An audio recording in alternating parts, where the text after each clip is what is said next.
10,000 নহয়, তাতকৈ বেছিয়ে। আজি আমাৰ লোৱাৰ primary, upper primary, post graduate teacher আৰু গ্ৰেজুৱেট টিচাৰ এই চাৰিওটা পৰ্যায়ত শিক্ষক নিযুক্তিৰ বিজ্ঞাপন প্ৰকাশ পাইছে।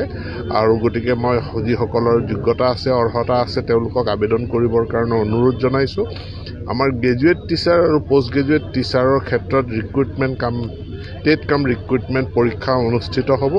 আৰু যিসকলে ইতিমধ্যে টেট পাছ কৰিছে, তেওঁলোকৰ DLED আছে, তেওঁলোকে আবেদন কৰিব পাৰিব LP টিচাৰ, UP টিচাৰৰ ক্ষেত্ৰত। ইয়াত বিধিসন্মতভাৱে সম্পূৰ্ণ নিকাভাৱে মেধাৰ ভিত্তিত বাছনি হ'ব আৰু সেইমতে নিযুক্তি হ'ব।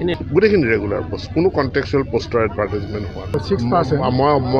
মই অৱগত হৈছোঁ। আমাৰ কিছুমান বিদ্যালয় আছিলে মিক্স মিডিয়াম, গতিকে মিক্স মিডিয়াম বিদ্যালয়খনিৰ প্ৰশাসনটো কেনেকুৱা হ'ব, কাৰণ ইতিমধ্যে আমি বড়ো এণ্ড আদাৰ ট্ৰাইবেল লেংগুৱেজৰ কাৰণে এটা পৃথক সঞ্চালকালয় কৰা হৈছে।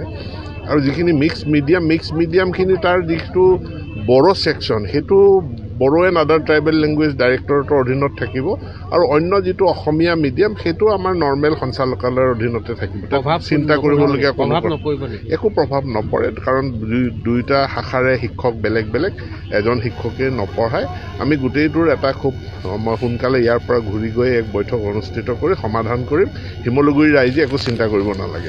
সমগ্ৰ অসমতে ক'ৰবাত বাতৰি আহিছে, ক'ৰবাত বাতৰি অহা নাই, কিন্তু আমি কৈছোঁ এটা নিয়ম শৃংখলাৰ মাজেদি শিক্ষা বিভাগটো পৰিচালনা হ'ব লাগে। গতিকে বিদ্যালয়সমূহৰ কাৰণে এখন স্কুল ৰুল বুক প্ৰস্তুত কৰা হৈছে, মানে বিধি পুস্তক। আৰু সেই বিধি পুস্তকতে সকলোখিনি কথা আছে। ইয়াত মই ৰাইজৰ, অভিভাৱকসকলৰ সকলোৰে সহায় সহযোগিতা কামনা কৰিছোঁ, যাতে নিয়ম শৃংখলাৰ মাজত আমাৰ বিদ্যালয়সমূহ পৰিচালিত। যিহেতু সকলোৱে আপুনি কওক যে আপোনাৰ ল'ৰা ছোৱালী যদি বিদ্যালয়ত পঢ়ে, সময়মতে শিক্ষক বিদ্যালয়লৈ অহাটো আপুনি বিচাৰে নে নিবিচাৰে? কোনো অভিভাৱকেইটো নিবিচাৰোঁ বুলি ক'ব নোৱাৰে। গতিকে সময়ত ছাত্ৰ ছাত্ৰীও আহিব লাগে, শিক্ষক আহিব লাগে, আৰু যিসকল অন্যান্য ষ্টাফ আছে তেওঁলোকো সময়মতে বিদ্যালয়লৈ অহাটো